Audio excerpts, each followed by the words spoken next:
My name is Laurie Edberg, and I'm your host for Behind the Curtains with Laurie Edberg. Joining us today is Jim Modrick, the Executive Director from Class Acts Arts in Silver Spring. Jim, welcome to the show. Thank you, Laurie. Great to be here. Great to have you. First of all, tell us, what is Class Acts Arts?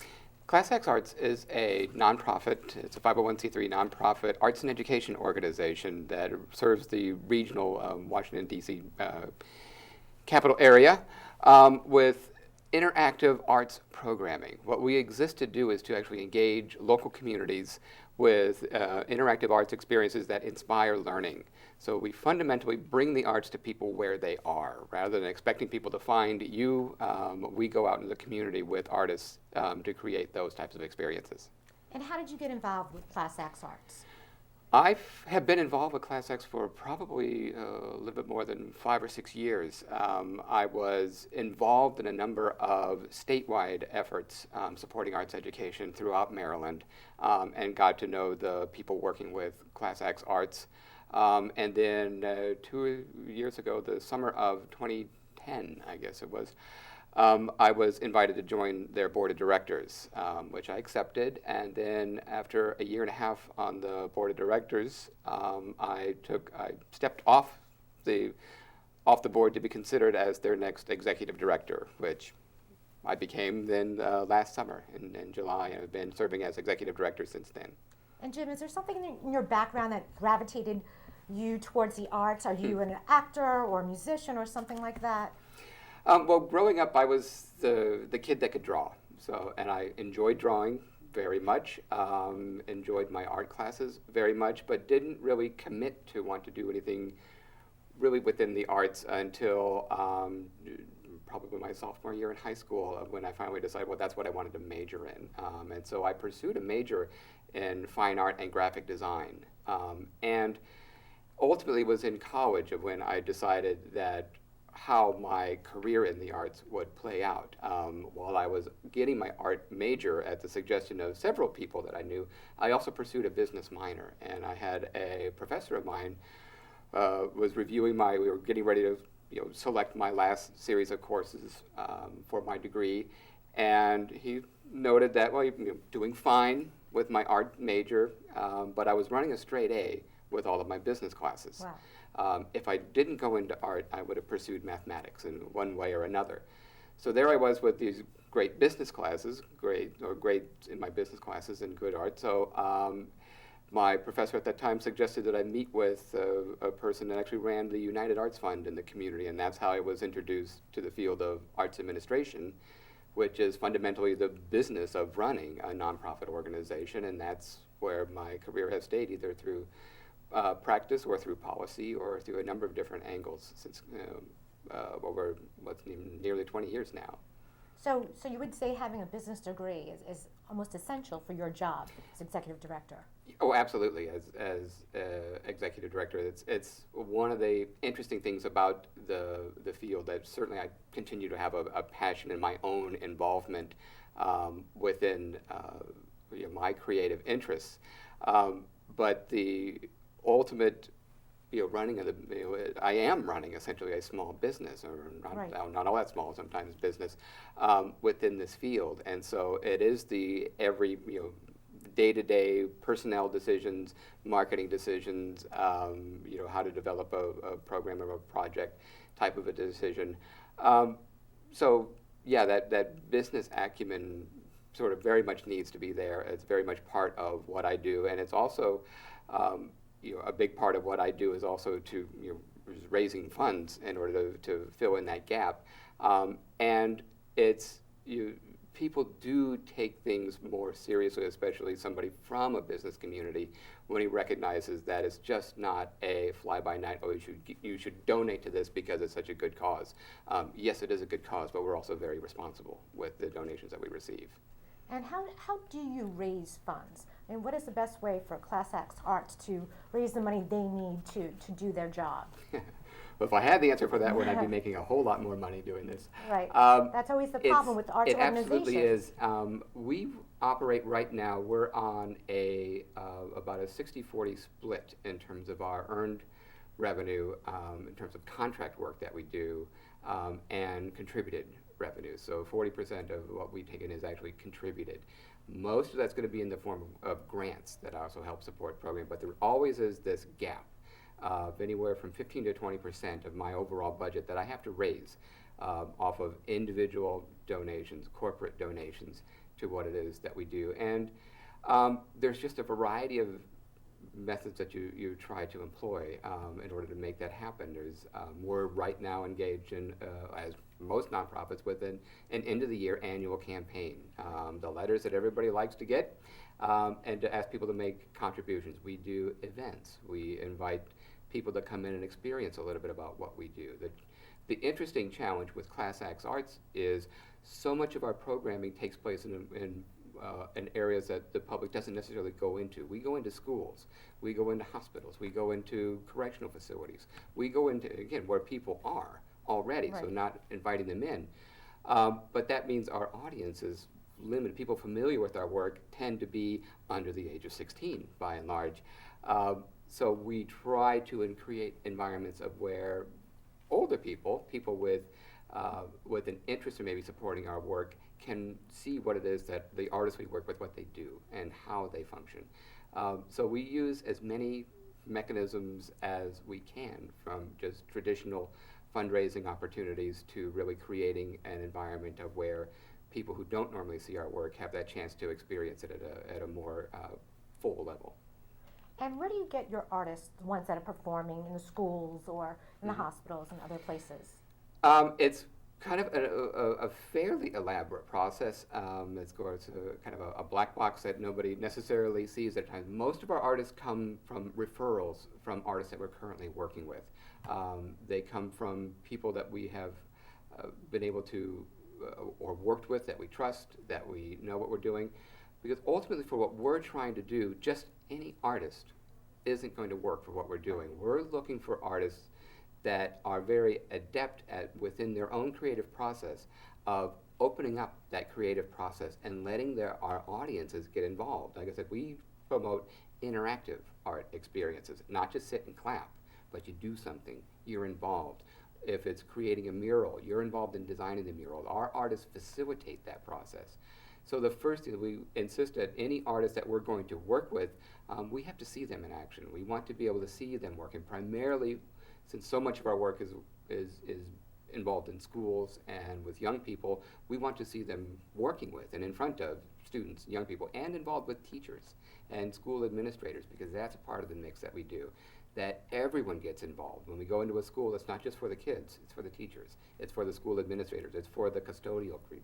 We want everyone in that school, everyone in that community, to be involved in what it is that the artist is presenting. So that's our main point that we look for. We have to know that they're effective in doing that they can engage an audience. And then, of course, we try to balance working with local artists here in the DC area. We have a very rich cultural community, a large number of artists that choose to make their living doing their work here in the capital area.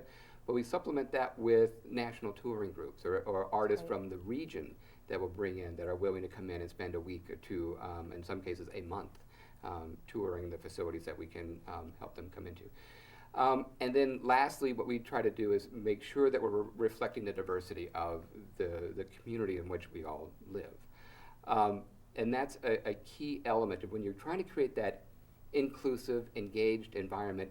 It helps so much with a young person when they see an artist who looks like them, who comes from a culture that they're familiar with, who maybe they haven't experienced their own home culture in that same way.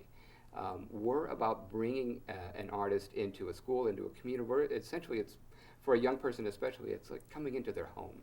Right. And so it takes a certain quality to make sure that it's an artist that's going to be effective in doing that, and that the administrators and the teachers are going to have the confidence in terms of what it is that we say they're going to do.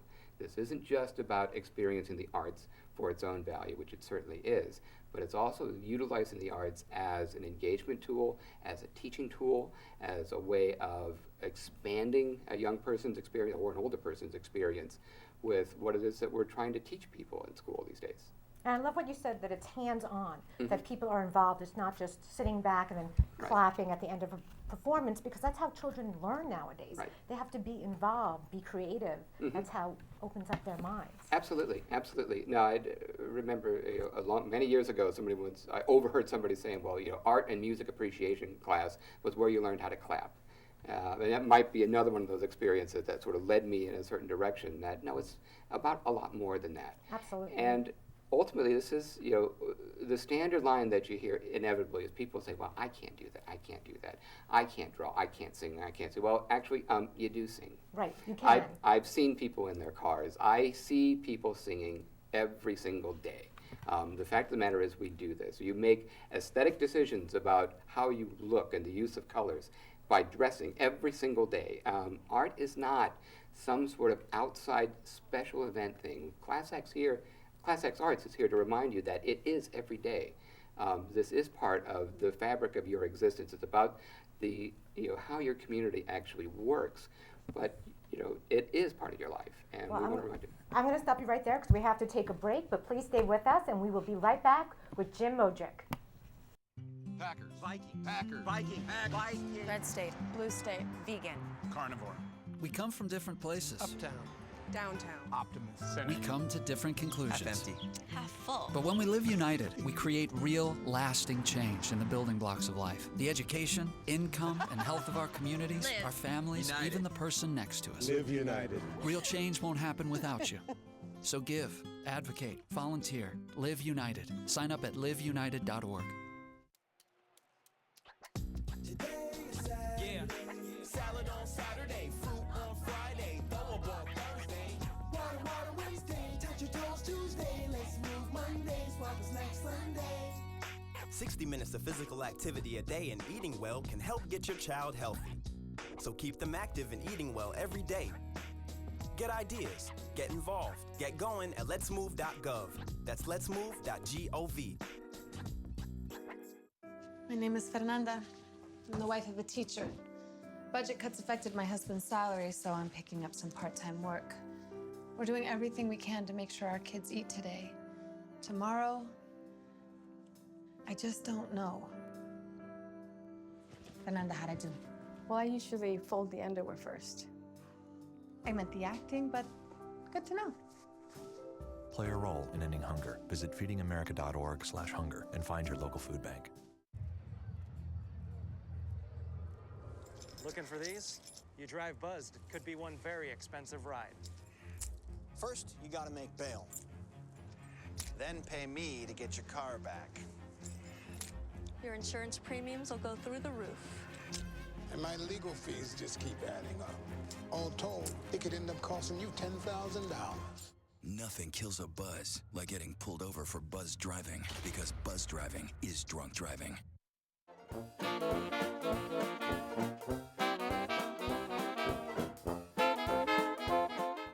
Welcome back to Behind the Curtain with Laurie Edberg.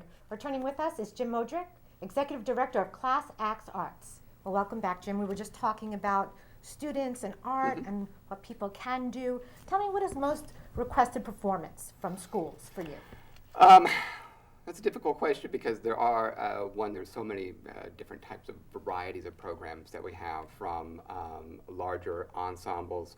One that we have that comes from overseas, the fabulous Chinese acrobats that come in and do a lot of work for us. Local ensembles like Step Africa, we represent them for their school performances.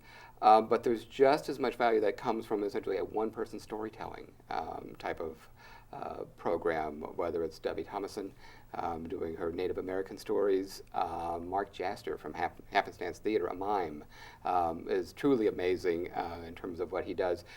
You watch teachers wonder. He comes in without a single word, has 250 kids captivated with every raise of his eyebrow.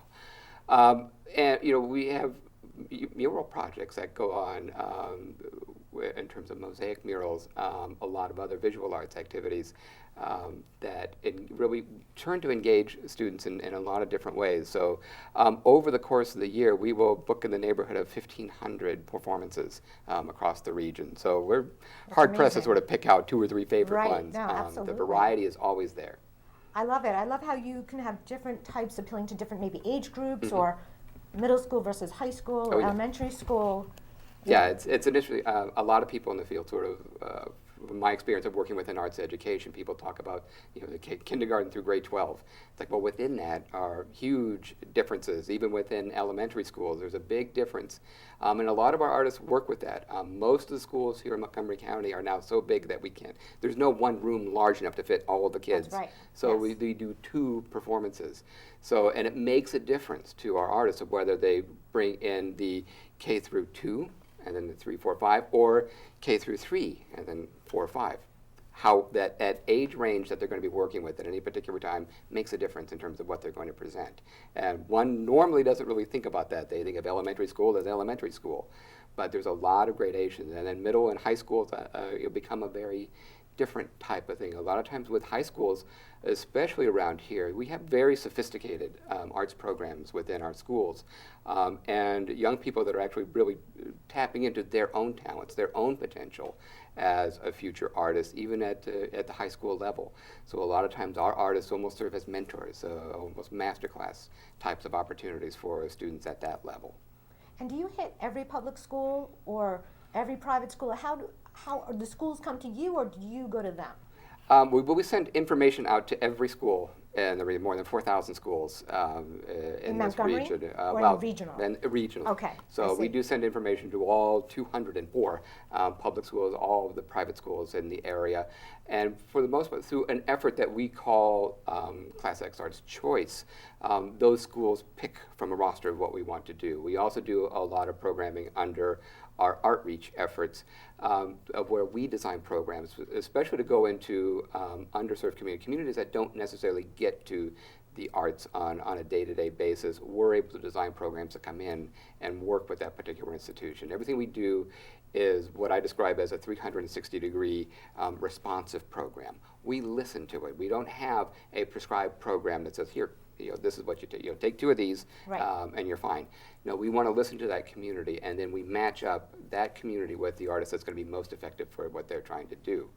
And but we'd love to be in every single one of the schools. We get into about half of the elementary schools every year here in Montgomery County alone. So we will Okay. reach in the neighborhood of between 85 to 90,000 kids.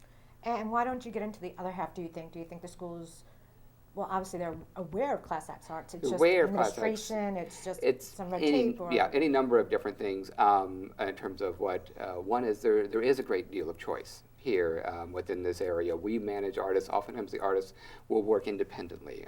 There are artists that we have represented before that do start working independently, and we encourage that. We want artists. Our goal, in addition to serving these kids, is also developing the artist community here regionally as small businesses in their own minds, in their own rights.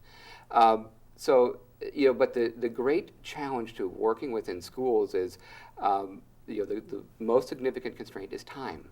Yes. There's so much that we're trying to, that all of us expect. Anybody who's a parent expects out of their school, and what it is that what we try to do within those 6.5 hours out of any given day for 180 days out of the year. There's so much, and then when we come in to say we can actually enhance that experience, we can expand that experience, we can make those kids remember.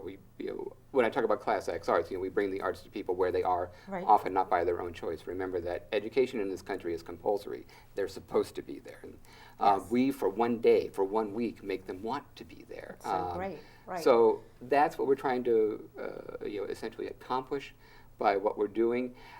There is a lot of choice. Certainly resources come into play. This is something that our artists are professional teaching artists who expect to be paid for the work that they do. And that's another reason why we might not serve it. There are people willing to donate their time, or somebody has an uncle that plays guitar, so we'll bring in the uncle that Right. plays guitar. But what we're dealing with are professional artists.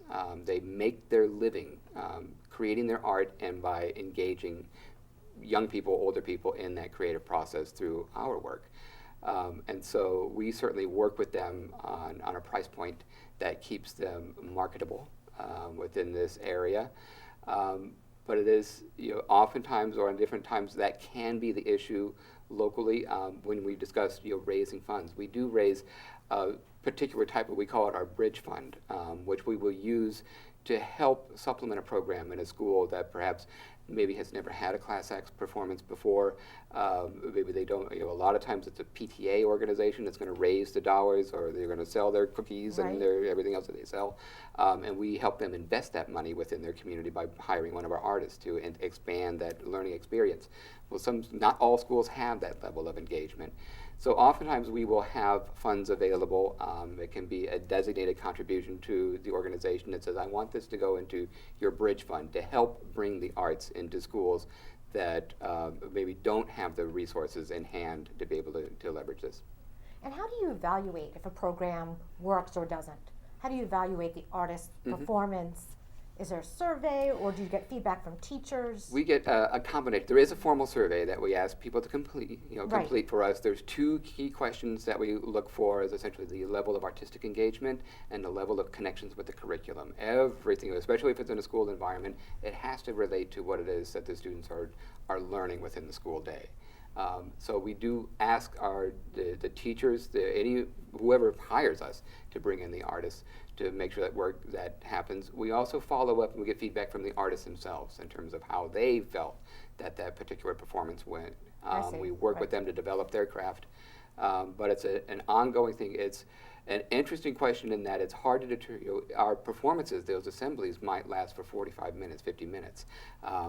It's hard to judge too much on a long-lasting impact with that, but we also view this as a reflection of school culture, that it's not about what some might call a one-off performance, one performance a year, two performances a year. It's about a school culture that welcomes that type of artistic experience into their school, and that's ultimately what we're trying to encourage, to give people the confidence to be able to do this. We know that there isn't, quote-unquote, enough time in the day to do this unless we make time to do this. There's value in creating that time to do it. Right, but you have to convince people of that. You have to convince them. Because the short-sighted view is that you're taking time out of the school day, they won't learn their math or their history or something. But a lot of times they'll find out learning things by engaging with one of our artists that they never thought it was entirely possible to do. One of the most significant influences that we'll see, and we have to encourage schools to allow this to happen, is students that are covered under an IEP, an individualized education program, or the special education students. When they get involved and engage in a creative process, a music making, art making process, their teachers to a T recognize things within those students that they didn't see before, because everything else about their education is driven by a legal document. This is the first time that the students are able to show oftentimes what they're interested in, how they want to interact with their educational materials. It's a unique power that we have that our artists bring into the school that opens windows to better understanding for all that are involved. So, for instance, if you're learning about the American Revolution, the performance would have something to do with the Revolution in some way, the music of the time, or music is a perfect opportunity of just helping people connect at that a deeper level about what that overall experience was. It's one thing.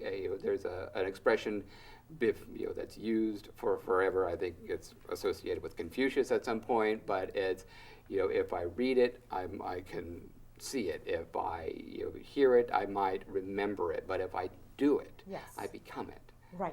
So it's that chance of really being involved, actively involved in what it is that you're learning, and that's what makes the difference. It's not just experience; it's just heard and spelled back out again. The students become part of what it is that they're learning. They invest their own creative selves in what's going on. In that for that day, for that environment, for that particular moment, and it creates an impact that lasts with those students for weeks, if not months, after one of our performances or one of our. The best work that we'll do is to be able to work with an artist residency program, of where the artist is there for a week, 2 weeks. Ideally, I'd like to see artists involved in schools for 8 weeks or more at any one given time. That relationship. They become part of that school culture. They become part of the school, and the students learn how to really interact with them. They learn how to interact with the students in a way, and that's sort of the Rosetta Stone that we're always aspiring to. That's what we're really after in terms of the work we're doing, is being that strong of an influence on that culture, and whether it's in school whether it's outside of school. We have a profound influence on young people that find themselves in a correctional institution. And oftentimes, again, it's the first time that they've done something like this, the first time that they've drawn, first time that they've used a drum and played music, and they learn how to get along with each other. They learn how to trust themselves, and they learn how to self-moderate for themselves, that they learn that they can make a mark and not get in trouble. In fact, the opposite happens. They can make a mark, and somebody will walk up to behind them and say, "That's kind of cool. Well, try doing it this way." They learn that they can improve themselves, and that, whether it's in that type of a facility or again back into school. We've been in healthcare settings with extraordinarily fragile young people, and they learned, our artists learned the patience of letting them work at their own pace. But it's that level, even when I feel like I have no control over my life, I can control this. And it's such an empowering element of what we bring that, as far as I know, I don't see anything else that does the same thing within a person's life. Jim, it's fantastic what you're doing, what Class X Arts is doing. Can you quickly just say your website? How do people learn more about your organization? Absolutely. Our website is classxarts.org, always one word. And I would encourage people to go on the site.